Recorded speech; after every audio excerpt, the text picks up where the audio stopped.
Летом 2020 года в Грузию на пароме из Украины прибыл гражданин России по имени Васамбек Бадриевич Боков.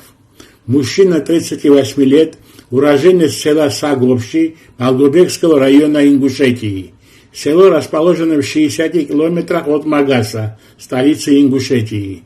Ингуши в Грузии на особом почете, и житель Ингушетии Васамбек Бадриевич Боков мог рассчитывать на самое доброжелательное отношение со стороны грузин, тем более человек, отец которого носит грузинское имя Бадри. Гость из Ингушетии арендовал квартиру в Тбилиси, купил здесь себе автомобиль «Мерседес». Вскоре автомобиль гражданина России попал в поле зрения службы безопасности Грузии, бывшей КГБ, и водитель «Мерседеса» оказался на мушке спецслужб.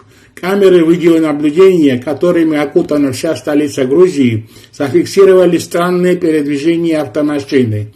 Автомобиль в течение дня курсировал по одному и тому же маршруту.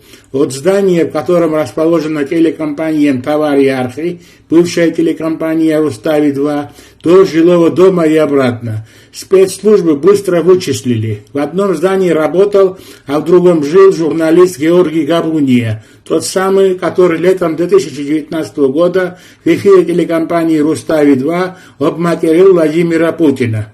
Потом журналиста отстранили от эфира, за него извинялись президент Грузии, премьер-министр. Словом, помните эту историю.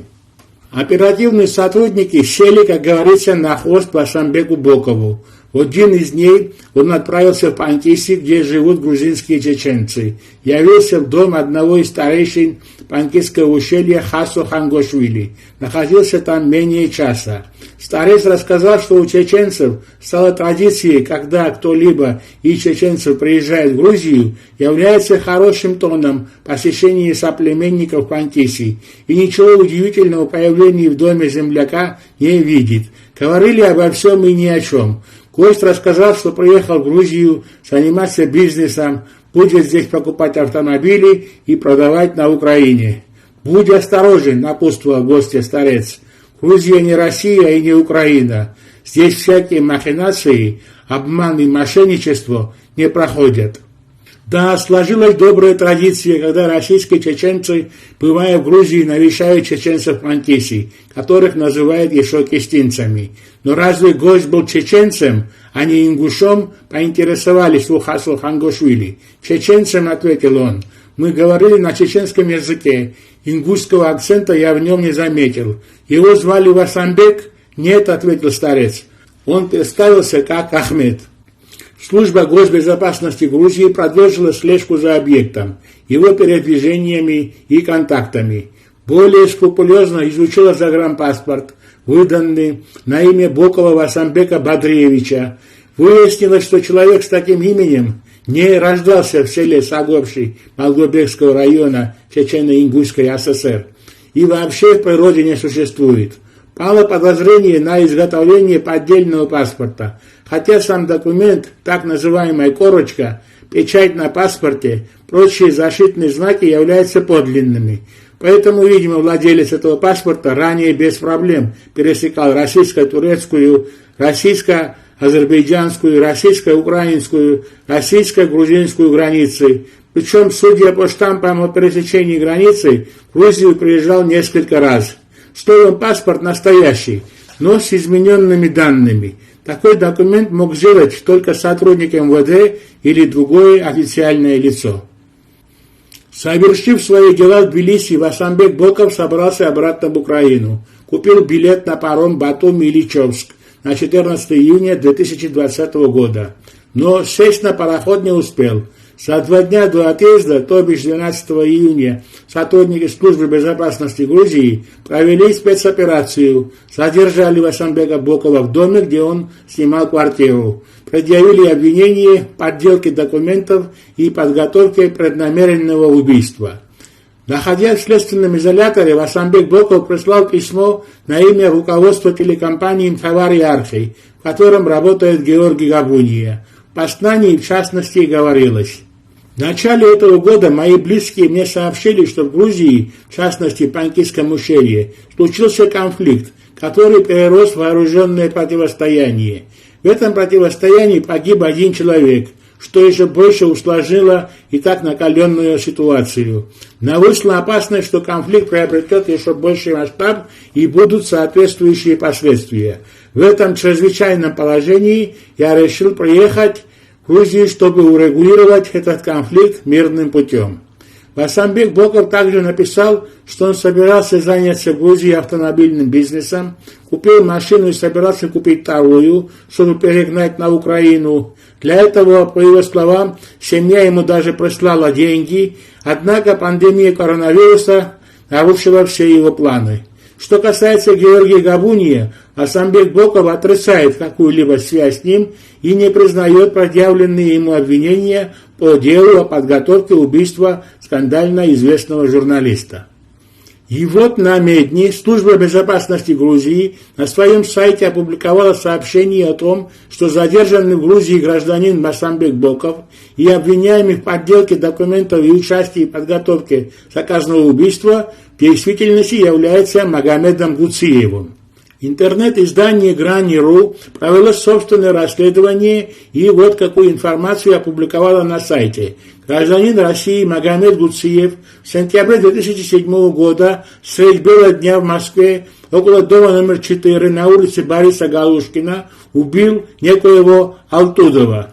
Возбудили уголовное дело, но через 3 месяца приостановили это уголовное дело по причине исчезновения Магомеда Гуциева. Международный розыск не объявляли, несмотря на наличие у него загранпаспорта. Далее происходит интересное совпадение. Когда минувшим летом в Тбилиси арестовали Васамбека Бокова, российские правоохранительные органы спустя неделю возобновили приостановленное 12 лет назад уголовное преследование Магомеда Гуциева и объявили его в международный розыск. Сопоставляя эти факты, интернет-издание Грани.ру приходит к выводу, что Боков и Гуциев – это один и тот же человек.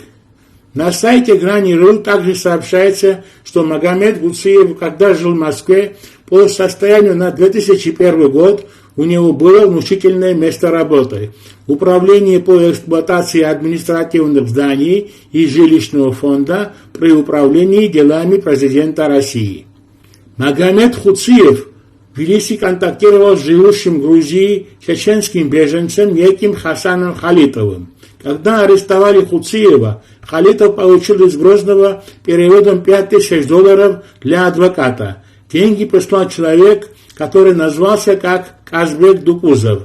Украинский источник сообщил, что Казбек Дукузов и Магомед Гуциев вместе отбывали срок в Объединенных Арабских Эмиратах за разбойное нападение на 2 бизнесменов, у которых отобрали $5 800 000.